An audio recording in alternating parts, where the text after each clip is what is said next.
हमारे चल रहे संघर्ष के आज के अध्यक्ष हमारे बुजुर्ग दादा मटर जी और उपस्थित सभी पूजा प्रियों, बुजुर्गों, नौजवान साथियों, आज गुरु पर्व का दिन है। मैं अपनी तरफ से और इलाके की तरफ से आप सबको गुरु पर्व के दिन शुभकामनाएं देता हूं और परमात्मा से हमारी और आपकी सबकी यही प्रार्थना है कि वाहिगुरु सभी देवता, सभी परमात्माओं की कृपा हम सबके ऊपर, देश के ऊपर बनी रहे और हम सभी देशवासी मिलकर के अच्छे काम करें, देश का निर्माण करें, एक दूसरे का सहारा बने। और जहां आज जो हमारे देश का अन्नदाता पिछले तकरीबन 1 बरस से सड़कों पर धरना और प्रदर्शन करने को मजबूर था, देश का अन्नदाता देश के कोने कोने से इन तीनों काले कृषि कानूनों को वापस लेने की मांग कर रहा था और इस देश के अंदर एक ऐसी कायर और दोमुखी सरकार चल रही थी जो बोलते कुछ थे, करते कुछ थे। और 1 बरस के अंदर बहुत ही शर्म और अफसोस की बात है कि जिस व्यक्ति को देश के अन्नदाता ने, मजदूरों ने, सभी बिरादरी के लोगों ने देश का प्रधानमंत्री बनाया, वही प्रधानमंत्री और उसकी सरकार और उनकी ये भारतीय जनता पार्टी, उनके सहयोगी अन्नदाताओं को अपमानित करने में लगे हुए। क्या कुछ अपशब्द उन्होंने देश के अन्नदाताओं के बारे में नहीं कहे। जितनी सरकारों की गिनी हुई हरकतें होती हैं, वो तमाम हरकतें अन्नदाताओं के साथ होती रही। कहीं पुलिस की लाठियां चलती थी, कहीं पुलिस की गोलियां चलती थी, मुकदमे बनाने का भय बनाया जाता था, लोगों को डराने का एक अभियान चला हुआ था।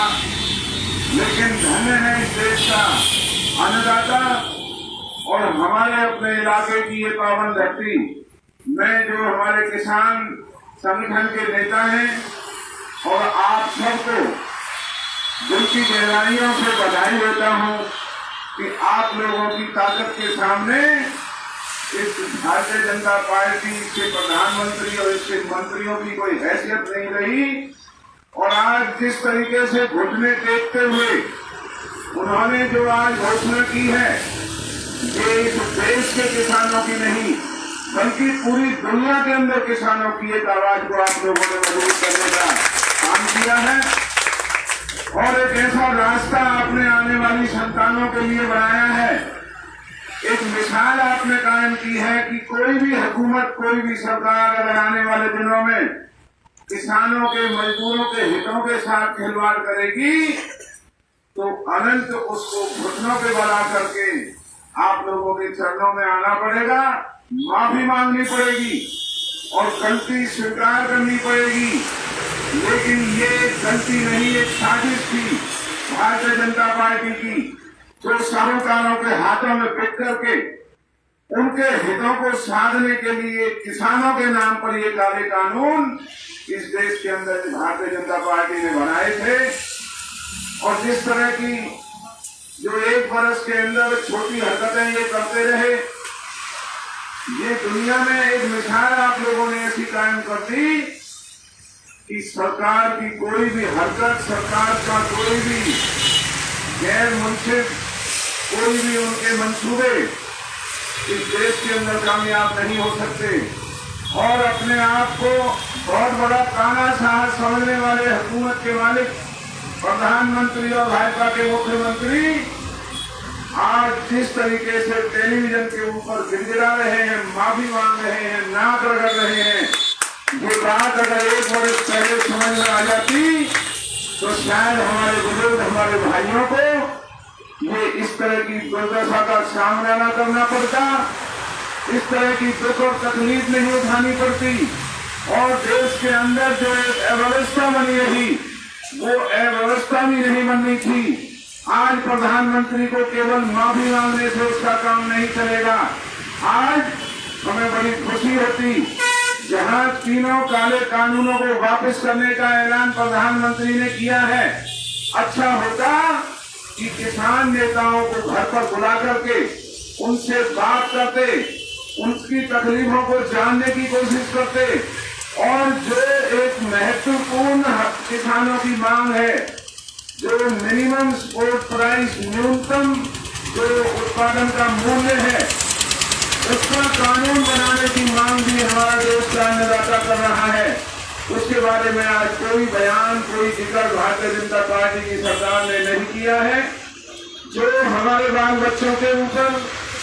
जो हमारे बुजुर्गों के ऊपर लाठियां भांजी गई, झूठे मुकदमे बनाए गए, आज अभी तक उन मुकदमों के बारे में,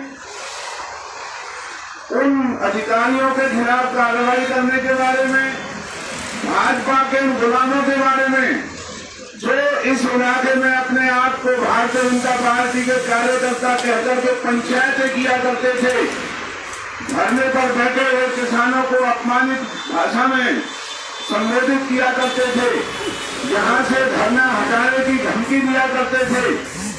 उनके खिलाफ सरकार क्या कार्रवाई करेगी, ना कोई उसका उन्होंने जिक्र किया है। और जो हमारे किसान जो धरनों पर जिनकी मौत हुई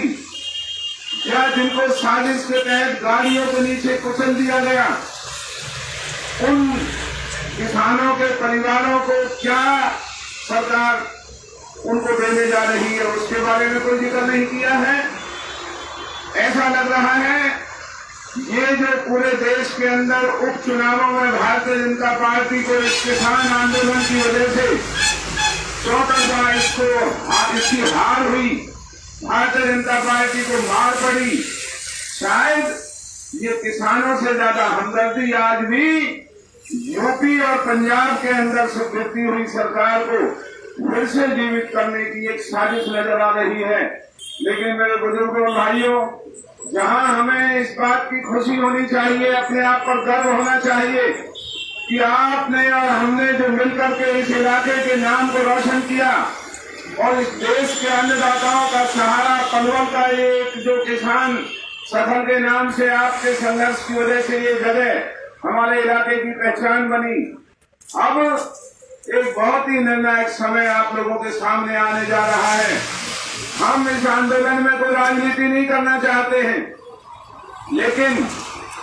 हमें बड़ी सावधानी से जो भी किसान नेता हैं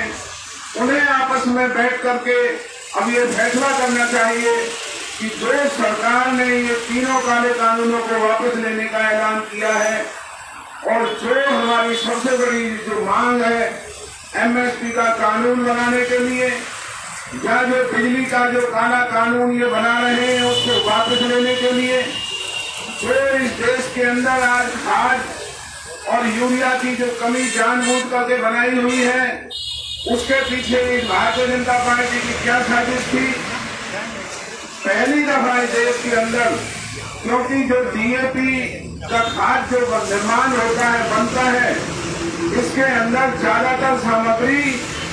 दूसरे देशों से मंगानी होती है, उसमें बहुत बड़ी मात्रा देश के खजाने से निकलती है,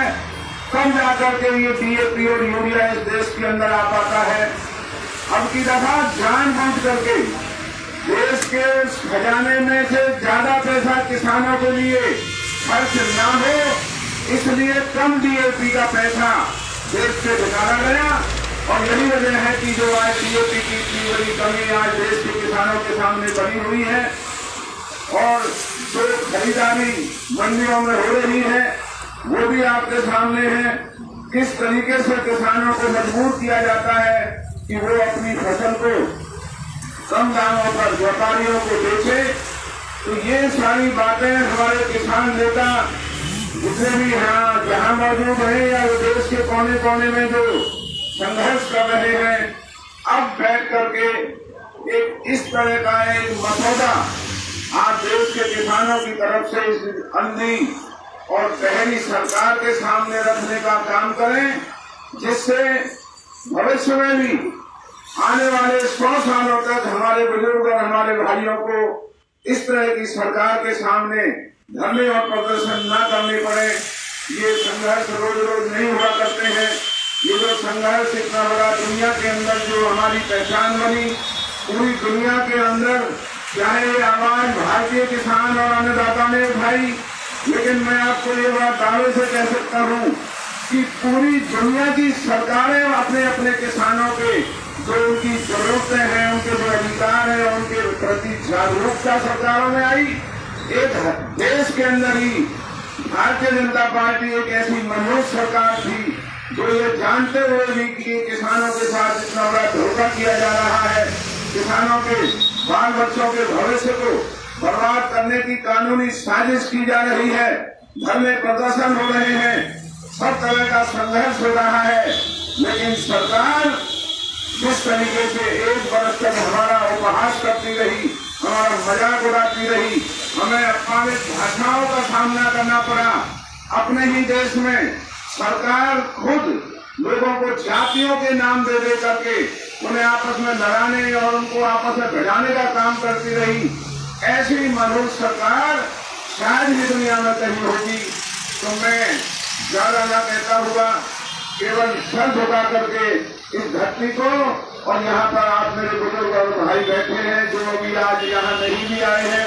मैं आप सबको नमन करता हूँ, प्रणाम करता हूँ, आप सबको बधाई देता हूँ। और आपके इस परिश्रम ने, आपके इस संघर्ष ने हमारे इलाके का नाम धन्य किया। पूरे देश हमारा नहीं, आप लोगों की मेहनत ने, आप लोगों के संघर्ष ने जहाँ किसानों को एक बहुत बड़ी विजय दिलाई, किसानों के बाल बच्चों के बिगड़ते हुए भविष्य को जो आपने संभालने का काम किया, वहीं इस इलाके के नाम को भी आप लोगों ने रोशन किया। और आज हम कहीं भी जाते हैं तो हमें सम्मान के साथ ये कहा जाता है कि ये पलवल के उस इलाके के लोग हैं जहाँ हमारे किसान भाई संघर्ष कर रहे हैं, धरना प्रदर्शन कर रहे हैं और इस सरकार का मुकाबला कर रहे हैं। तो जो आप लोगों ने इस इलाके का नाम रोशन किया है, हमारे इस धरती का नाम रोशन किया है, आप सब बधाई के पात्र हैं। और आने वाली संतानें भी आपके इस संघर्ष को, आपकी इस मेहरबानी को, आपकी इस मिसाल को आने वाले समय के हमारे बाल बच्चे भी आपका नाम लेकर के और इलाके की मर्यादा को आगे बढ़ाने का, संभालने का काम करेंगे। अब आज क्योंकि श्री भूपेंद्र सिंह हुड्डा जी वो यहाँ लूदी के लिए जाने का कार्यक्रम हमारा पहले से ही था, लेकिन आज किसानों की इतनी बड़ी जीत, जो आज किसानों के संघर्ष को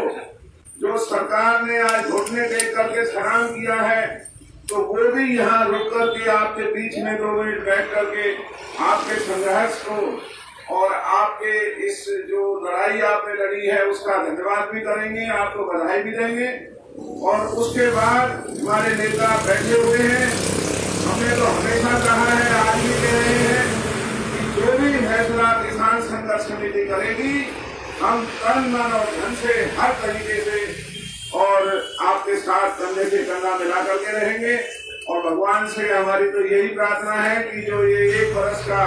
समय इस देश के अन्नदाताओं पर गुजरा है, दोबारा भविष्य में कभी ऐसा समय न आए, कोई ऐसी मनहूस सरकार न आए जो लोगों की भावनाओं के साथ इस तरह का घिनौना बर्ताव करे, लोगों को धरना और प्रदर्शन पर बैठने के लिए मजबूर करे। ऐसी हमारी भगवान से प्रार्थना है। इन्हीं शब्दों के साथ मैं आपको बधाई देता हूँ कि आपका संघर्ष आज रंग लाया है। आज भारतीय जनता पार्टी के वो टट्टू जो मजाक उड़ाया करते थे, मखौल किया करते थे इस किसान आंदोलन का, आज वो आंखें मिलाने की हिमाकत नहीं कर रहे हैं। आज वो नजरें चुराते हुए फिर रहे हैं। जो झूठी प्रशंसाएं ये कहा करते थे, ये हमारा हमारा प्रधानमंत्री कदम बढ़ा करके वापस नहीं लेता है। आज उस प्रधानमंत्री की हैसियत इस 125 करोड़ जनता के सामने एक मामूली से कुछ आदमी की भी नहीं रही। आज जिस तरीके से सवेरे उत्तर के टेलीविजन पर और गुरुपुरम का बहाना लेकर के वो अगर ये समझ रहा है कि देश के किसान और मजदूरों को इन मगरमच्छी आंसुओं को बहा करके वो बहकाने में कामयाब हो जाएगा, तो मूर्खता है इस प्रधानमंत्री की। इस देश के किसानों ने बिल्कुल बहुत नजदीक से ये देख लिया है कि भारतीय जनता पार्टी ये कभी किसान और मजदूरों की हितैषी पार्टी नहीं हो सकती। ये किसानों के बाल बच्चे, मजदूरों के बाल बच्चे,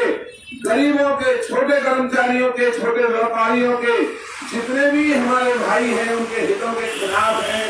इसलिए हमें बड़ी सावधानी से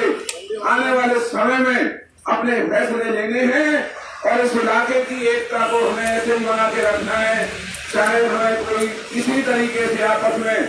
बांटना चाहे, हमें एक दूसरे में उसे दूर करना चाहे, तो हम इस इलाके में अपनी अपनी राजनीति संभाई करें, हमें उनसे कोई इतराज नहीं। लेकिन जब कभी भी देश समाज पर कोई समय आएगा तो हमारा इलाका इसी तरीके से सभी राजनीतिक मतभेदों को भुला करके, आपसी मतभेदों को भुला करके और कंधे से कंधा मिला करके अपने इलाके का नाम रोशन करने का काम करते रहेंगे। आपका बहुत बहुत धन्यवाद। राम राम।